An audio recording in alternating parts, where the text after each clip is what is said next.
Every time your phone buzzes, you lose a negotiation you didn't even know you were in. Most people think they can win it through willpower alone. They are tragically mistaken. The debate over digital distraction has no easy answers. Brilliant designers and behavioral psychologists are locked in a battle for your attention, and both sides have a compelling case. Where do you stand by the end of this? You might change your mind.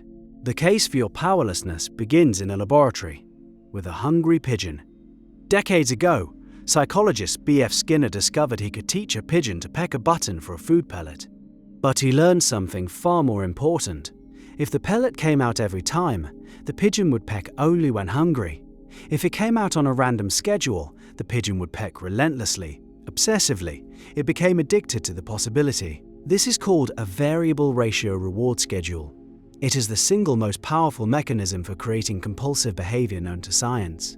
It's also the engine running underneath your social media feed, your email inbox, and your dating apps.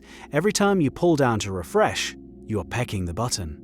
Will you get a new like, an important email, a match, a funny meme? Maybe nothing at all. The uncertainty is the hook. Your brain's dopamine system, the network that governs motivation and desire, cares less about the reward itself and more about the anticipation of a potential reward. That buzz in your pocket is the cue. The routine is unlocking the phone, and the reward is maybe. That maybe is enough to hijack a primitive part of your brain and keep you coming back again and again. You can feel it, that slight rush when you see the notification badge before you've even seen what it is. That's the chemistry of the slot machine, ported directly into your social life. But the designers went further. They understood that a simple reward loop isn't enough. It needs to be personal. It needs to feel urgent. So they weaponized our deepest human need, the fear of social exclusion. That little red circle with a number in it is a masterpiece of psychological pressure. It represents a social debt. Someone has reached out. Someone is waiting. To ignore it feels rude. It's a visual loose end your brain is desperate to tie up. Think about the 3 dots of the typing indicator. For a few seconds, it holds your attention completely hostage. It creates suspense. It promises a connection. It makes it almost physically impossible to put your phone down until the message arrives. Or consider the read receipt, a simple piece of data that transforms a casual message into a time-sensitive social contract. The sender knows you saw it. Now a clock is ticking. You are obligated to respond. These are tiny, elegant bits of code that tap into millions of years of evolutionary pressure to maintain your status within the tribe. Being unresponsive, being left out of the loop, was once a death sentence. Your nervous system still remembers that. This conditioning becomes physical. Have you ever felt a phantom vibration? That moment you're sure your phone buzzed, but you check and there's nothing there. Your body has been so thoroughly trained to anticipate the cue that it starts inventing it. This is a profound level of neurological capture. The system has burrowed so deep, it's now running on your own hardware, even when the device is silent. It feels like your own desire, your own curiosity. From the designer's perspective, this is just good business. Their key metric is engagement. That's a clean corporate word for a messy reality. Engagement means holding your attention for as long as possible. It means finding new ways to pull you back in whenever you try to leave. They run thousands of A/B tests. Does a red badge work better than a blue one? Does a ting sound create more urgency than a thump? Which exact shade of blue keeps you scrolling a few seconds longer? They are optimizing for your lizard brain, one data point at a time. The goal is to create a frictionless path from a moment of boredom to their app. Every decision is engineered to make checking feel automatic and effortless. That sounds completely convincing. It paints a picture of us as helpless puppets. But there's a problem. This narrative robs you of all agency, and it ignores a fundamental truth about why you picked up the phone in the first place. The argument for your own power starts with a simple question. What if you turned it all off? No notifications. At all. For a week, your first feeling might be relief, but then the anxiety starts. You miss the fraud alert from your bank. You miss the message from your kid's school about an early pickup. You miss the calendar reminder for a critical meeting. Your rideshare driver couldn't find you. Suddenly, the world feels less connected, less safe, and significantly less convenient. These pings and buzzes are a problem, but they are also a solution. They provide real tangible value.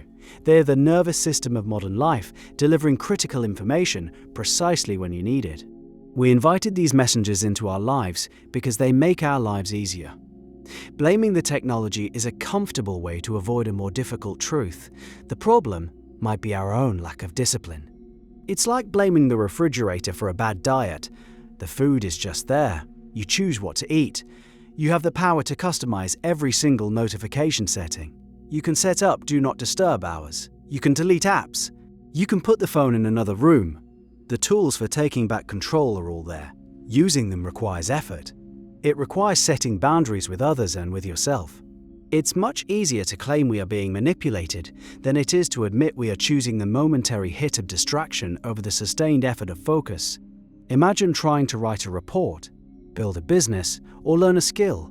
That requires deep, uninterrupted work. It's hard. The reward is far in the future.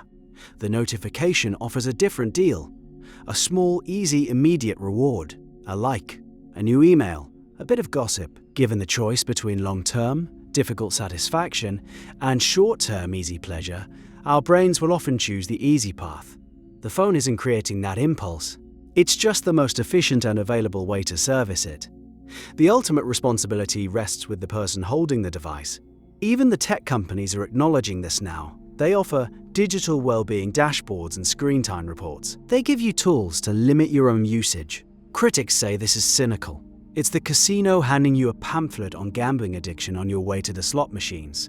They created the problem, and now they are selling you a flimsy solution. But it also signals a shift. The market is adapting. Users are getting burned out. A new digital etiquette is slowly emerging. The initial gold rush for our attention is giving way to a more mature and perhaps more sustainable ecosystem. The companies that respect a user's focus may be the ones that win in the long run. So the system is adapting. But is it adapting to serve your well-being or to make its grip more subtle and therefore more permanent? The data is telling two stories at once. One is a story of addiction. The other is a story of empowerment. Both are true. The core tension is a trade-off you make 100 times a day. You trade a small piece of your cognitive sovereignty for a small piece of convenience, one notification at a time. The cost of each individual transaction is almost zero, but the cumulative debt can be crushing. It's the erosion of your ability to think deeply, to be present with your loved ones, to sit in a room alone with your own thoughts, without feeling an overwhelming urge to check for a signal from the outside world. The ultimate solution might be to reintroduce friction. The designers work tirelessly to remove it. Your job is to build it back in, but strategically. Log out of apps after each use. The simple act of having to type a password is a moment of friction, a pause where you can ask, "Do I really want to do this?" Turn your screen to grayscale. The world of apps is a carnival of bright, rewarding colors. A grey screen is boring. It turns a dopamine slot machine into a tool for information. Schedule specific times to check email and social media, and keep them closed the rest of the day. These are conscious acts of design. You are redesigning your environment to favor your long-term goals over your short-term impulses. You are becoming the architect of your own attention. This brings us to the real debate. The argument is not about whether the technology is good or bad. It's not a fight between human and machine. It is an internal conflict between two different versions of you. The version of you that wants immediate gratification, and the version of you that wants to build a meaningful life. Both live inside your head. Every notification is a vote, and you are casting ballots all day long. So where do you draw the line? The designers have built an entire world designed to pull you in, using every psychological tool at their disposal. Yet the off switch is in your hand. The power to customize, to delete, to create friction is yours. Each buzz and banner is a bid for a slice of your life. Who decides if that bid is accepted? Is it the engineer in California who ran an A/B test? Or is it you?